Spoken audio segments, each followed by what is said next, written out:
on the train, and my daughter looks across at this random lady on the train. It was 8 o'clock, so it was just staring, right? Yeah, she stares at the scene. She goes, she's sad. What? At this lady. Oh. And so the lady was just looking down at her phone with a normal expression. Yeah. And it's 8 o'clock, so she's clearly coming back from her work really late. Paint a picture. How old is this lady? Oh, because I imagine mid-20s. an old Serbian lady. No, this was a mid-20s. Oh, all right. Girl. And so the girl looks at her, she's like, oh, I'm not sad, I'm happy. But for my daughter, the way she looks, that's it. She's normal to us, but to her, she saw her as sad. And there's something about that innocence. Yeah, that she can just say whatever's on her mind. Yeah, it's really quite beautiful to a certain extent, unless it really embarrasses you as a parent. But that's the time where they learn boundaries. Well, yeah. She can fart in public and know everyone's going to think it's still cute. So, mind you, we've taught her to say "excuse me," so it's okay. It's cute and there was a word that I can't use because I feel suppressed. That's right. Because I'm around you. After this, I'm going to pause this and then just go on a rant. Let it all out. But they're so innocent, and they just, it's what they see, they interpret in their own way, and what they perceive as the right thing. So it's beautiful. It really is beautiful, and seeing them develop, it's amazing. Okay, we're going to take one more pause, then we're going to end this thing. Okay? Okay. You seem like you want to keep going for days. You want to do the first 15-day podcast? Let's just do it. So, who's your current GP, and do you think they're good enough? Yeah, my GP's fantastic. She's very much up to date. She really takes the time out to ask a lot of questions. She's very thorough. Did you have to go through a few of them to find a good one? We've had her for quite a while now. But she's a bit further away from our place, so when we're really stuck, we go to a local medical centre. But more often than not, we're quite disappointed. So, but she's very good. She's very thorough. She'll send you to a specialist if she's not sure. She collaborates with the specialist. She knows the results straight away. So she's quite good. Very good. So what do you think's wrong with our current system? What would you fix? How would you do it with our healthcare system? Oh, look, that's a really big question, and there's probably so much involved that I can't answer. There's so much in terms of, government funding, politics, bureaucracy, right? Bureaucracy, all of those things. But from where I come from as a change facilitator, and from my research so far, it all comes down to the individuals involved. Their mindsets, their willingness to change. As corporations? Well, corporations are made of individuals. Right. So. And it's their philosophies, right? It's their philosophies. Translate into company culture? Everyone's got amazing visions. All organisations have amazing visions, right? Yeah. Is it actually a culture that is aligned to that? Does everyone work in that way to fulfill that vision, or is it just a sentence to fill in on the website? Right. So it's about the culture, it's about the individuals, it's about the willingness to change, and the environment of collaboration, creativity, and promoting contribution and accountability, or is it everyone being micromanaged and backstabbing and all of the things that sometimes you can see in corporate and organisations. So, but sometimes you've just got to be that way to survive, because do you really though? I feel that if you're working within a corporation, everyone's looking out for their own self-interest, and that's the problem that we have. It's moving away from that and saying, well, why can't we just work together? Isn't that human nature though? Is it really human nature? Well, everyone wants that next position up. There's only one of them. There's four of you guys. It's totally fine to be ambitious. It's totally fine to be ambitious. But one lie could maybe give you a bigger opportunity And later one on. lie can really bite you in the butt later. Right? So it's... But there are people that will take that risk. They will. And sometimes they'll get quite far, actually. Very far.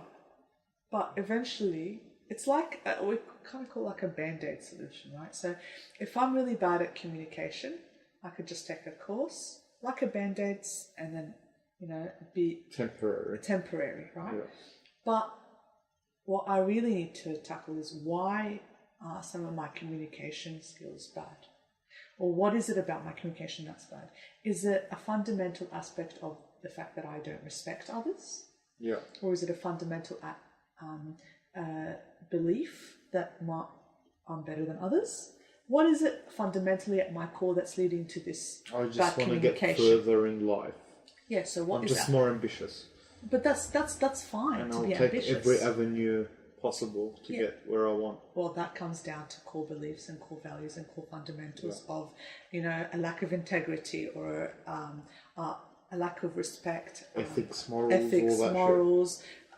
Again, it goes back to what we were saying. If our kids don't have good fundamental values and beliefs at their core, then there will be that type of person that doesn't care who they step on to get to where they want to be. Right? That's how we develop. How arrogant people are developed, or And I don't think those people that look just for opportunities and take advantage of others just for opportunities, I don't think they're happy in life. Do you think that what's happiness for them? But still, just human nature. Happiness is forming fulfilling relationships. That's right. Just the basic things. And I don't think they're ever comfortable. I don't think they can ever just show who they are to another person, which to me doesn't sound too good. Yeah.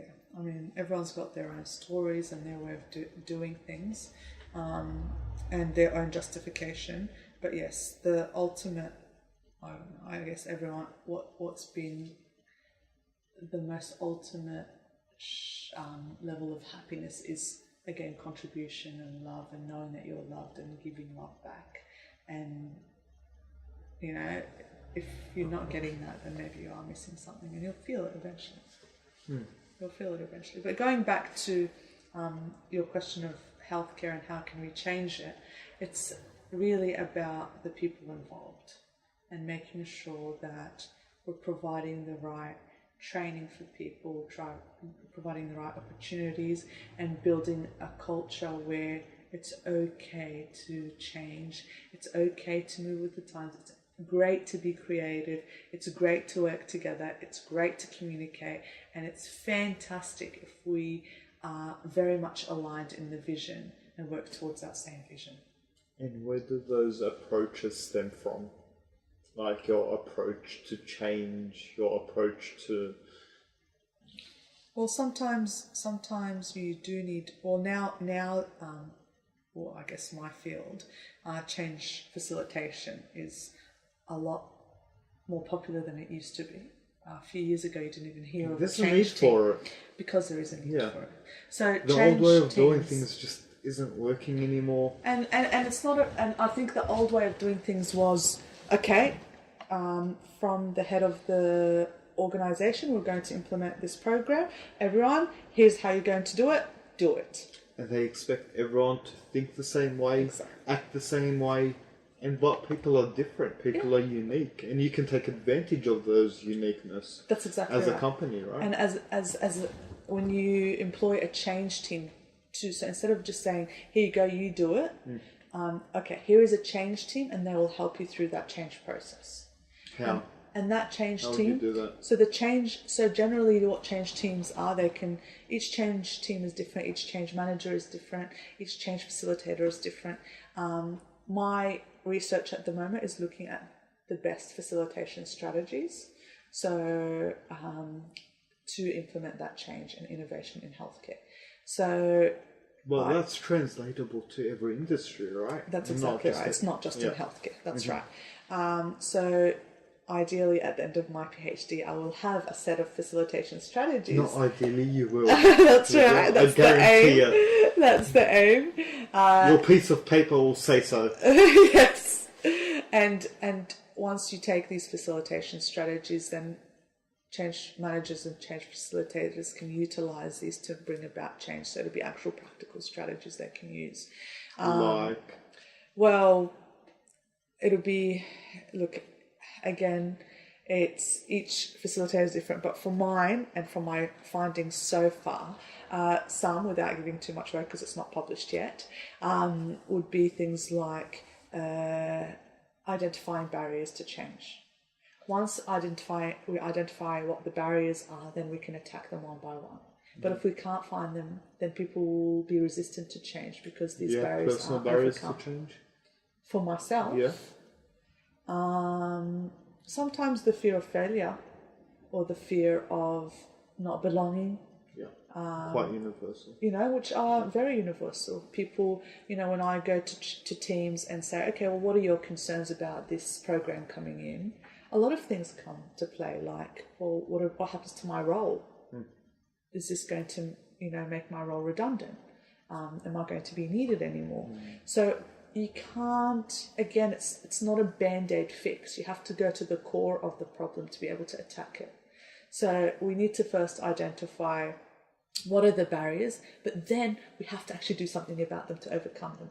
Because once you let barriers fester, that's going to create an environment of negativity. So exactly. Yeah. So be proactive and then say, okay, well, for this is in our control. Let's do something about it. Right. For this, it's out of our control, so there's nothing that we can do about it. Let's leave it in the out of our control basket. Right. Do you know what I mean? Yeah. So once they get in that mentality of, okay, well, I can do something about it now, or, oh, okay, this seems a bit more tangible, then that idea of that huge change isn't so huge anymore. It's broken down into tangible, doable implementations. There's this nice philosophy that they say, you can sit down and stare at a mountain for as long as you want. It's still going to look like a mountain. The only time you're going to conquer it is if you take that first step. Then only then you can accomplish it, That's right. And that's the same thing you're already saying. Like, change seems like such a scary thing, but with the right steps and the right facilitation, because the beauty about change facilitators is that they know how to get into people's mind to change it. They know strategies, they know ways that they have to be conscious of every person involved. It's not a copy-paste job, it's not a one-size-fits-all, because everyone comes with their own beliefs, their own knowledge, and knowledge gaps too. So how are we going to fill those so that people feel comforted about the change, not apprehensive of it? And it's really important to bring on change teams, because it means that you are taking it step by step, and it's going to be more sustainable in the long run. That change, which is what you want. You're taking advantage of uniqueness of people. That's right, exactly, because everyone has something to contribute, and that's what sometimes we don't take into account when we're implementing a big change. We just want everyone to do a certain thing, but everyone can contribute differently according to their own skill sets. And that's what change teams aim to do. And do you feel that this industry is just going to grow from here? Change facilitation industries, definitely. And I feel so too, because we're living at a time where change is as rapid as ever. Oh, yes. And corporations are just stuck into this old mentality, this old way of thinking, that may have worked in the 80s, but now I think embracing uniqueness is just the way to go. Yeah, definitely. Well, the only constant thing is change. Whoa. You looked at me and you're like, I dropped some knowledge there. I know you're going to think about that later, which you're right, I will. Yeah. And on that note, we're just going to end this. Thank you for having me. You'll probably be back like every 6 months.